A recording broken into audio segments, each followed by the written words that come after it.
We are what the future is for women. And I look at having my daughters, and he landed in her life like a dream. She was 40, healing from divorce. He was 25, charming, and promised her the world. But what started as Hollywood's most talked about romance ended in Demi Moore's darkest chapter. Now at 62, she's finally telling the whole story. The miscarriage they kept secret, the 3 she regrets, and the addiction that nearly killed her. This is what really happened between Demi and Ashton.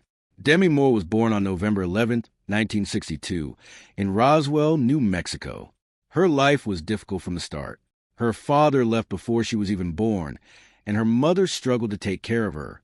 Things got worse when, at just 15, Demi went through a horrible betrayal. In her memoir, she shared how her mother allowed an older man to hurt her for $500. This left deep emotional scars that stayed with her for years. Her home life was chaotic. Both her parents drank heavily, and the family moved constantly, over 30 times by the time she turned 14. Demi never felt stable or safe. When she was just 12, she experienced something no child should. Her mother tried to take her own life. Demi had to dig pills out of her mother's mouth with her small hands while her stepfather held her down. That moment forced her to grow up far too quickly. School wasn't any better for Demi. She struggled with dyslexia and had a condition that required surgeries on her eyes. By 16, she dropped out of school and decided to live on her own.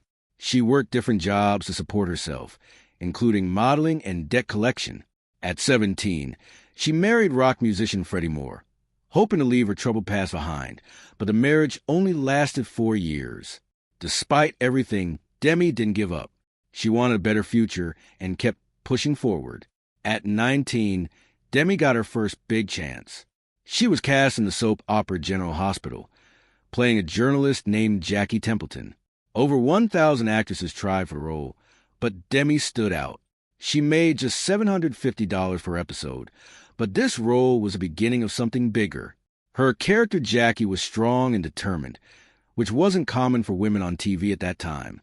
Demi's performance impressed viewers and producers alike. Off-screen, Demi faced a serious problem.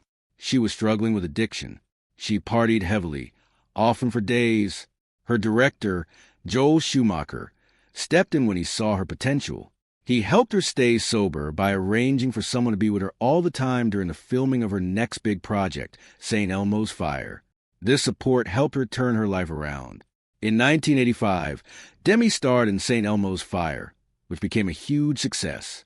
The movie was about a group of friends navigating adulthood and featured other young stars like Rob Lowe and Emilio Estevez.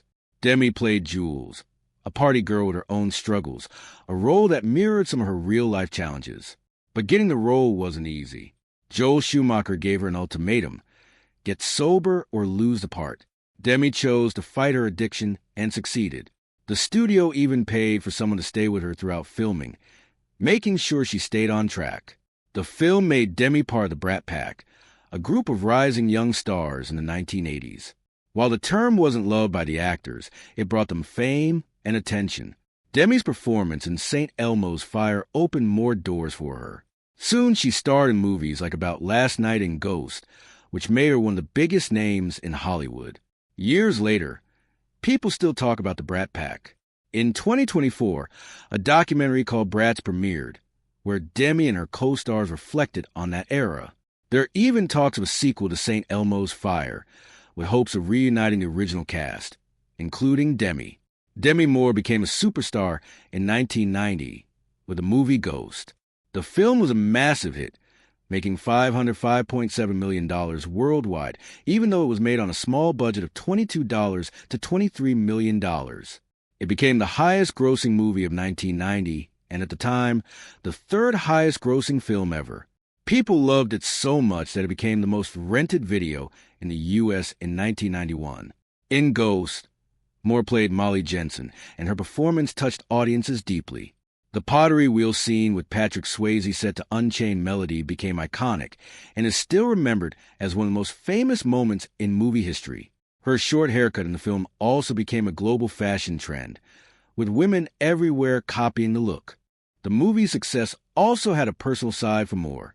While Ghost was topping the box office, her husband Bruce Willis's film Die Hard 2 was also a huge hit. At one point, their movies were the top 2 films in theaters at the same time.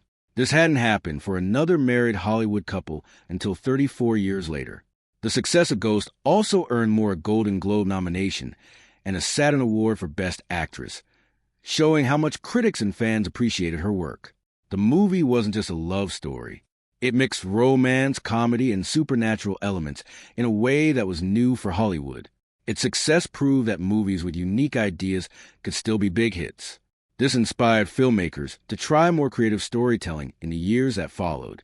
After Ghost, Moore continued to shine in major roles. In 1992, she starred with Tom Cruise and Jack Nicholson in A Few Good Men. The movie made over $243 million worldwide, and Moore played Lieutenant Commander Joan Galloway, showing she could hold her own in a serious male-dominated film. In 1993, Moore starred in Indecent Proposal, which was a huge box office success, earning nearly $267 million on a $38 million budget. The movie asked a provocative question: would a married woman sleep with a stranger for $1 million? Moore played Diana Murphy, and her performance started big debates about morality and relationships. But the role also brought criticism. Feminists argued that the movie treated women like property. Moore later said that the backlash she faced during this time was one of the hardest parts of her career. Despite this, she kept taking on bold roles, seeing them as a way to challenge society's expectations about women. Moore's career took an even riskier turn with 2 controversial movies in the mid-1990s. In 1996, she starred in Striptease, where she played a stripper. The movie got a lot of attention because of its daring subject and Moore's nude scenes. She was paid $12.5 million for the role, making her the highest-paid actress in Hollywood at that time. Then in 1997, Moore starred in G.I. Jane.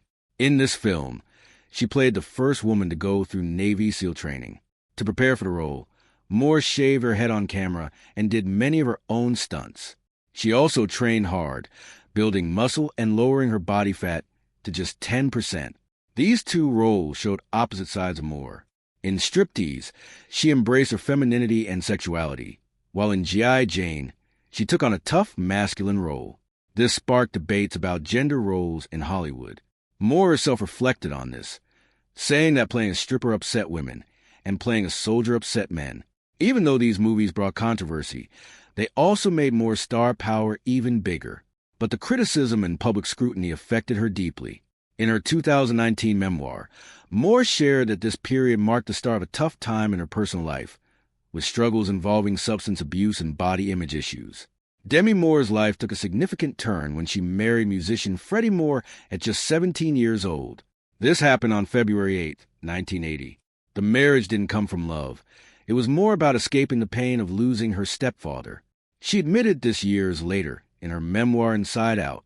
In fact, the night before the wedding, instead of feeling excited or happy, she was on the phone with another man she'd met on a movie set.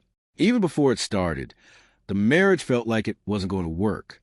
She took Freddie's last name and made it her stage name, which stayed with her for her entire career. During their marriage, they even worked together on some songs, like It's Not a Rumor, which became a small hit. But the relationship was tough. Demi was still so young, trying to figure out who she was while being in this grown-up relationship. She later said she sabotaged the marriage herself, knowing deep down it wasn't right. It ended in 1985, but it left a lasting mark on her, shaping how she saw love, trust, and herself. However, Demi's love story with Bruce Willis started like something out of a movie. They met in 1987 at a premiere while Demi was engaged to another actor, Emilio Estevez. The spark between Demi and Bruce was undeniable. For months later, they were in Las Vegas for a boxing match when Bruce proposed. They got married right then, and there on November 21st, 1987. It was impulsive, but it worked for a while. They became one of Hollywood's most famous couples. Bruce was a rising star with Die Hard, and Demi was becoming one of the highest-paid actresses ever. They had 3 daughters together: Rumor, born in 1988, Scout in 1991, and Tallulah in 1994. But their careers kept them apart a lot, and they had different ideas about family. Bruce wanted Demi to stay home more, but she was breaking records, earning $12.5 million for striptease and showing no signs of slowing down. Even with the challenges, they managed to stay close for a long time. They even acted together in the movie Mortal Thoughts. But in 1998, after 11 years of marriage, they decided to separate. Unlike many Hollywood divorces, theirs was surprisingly peaceful. They stayed friends, co-parented their kids, and even attended each other's weddings later on. Their blended family became an example of how divorced couples can still support each other.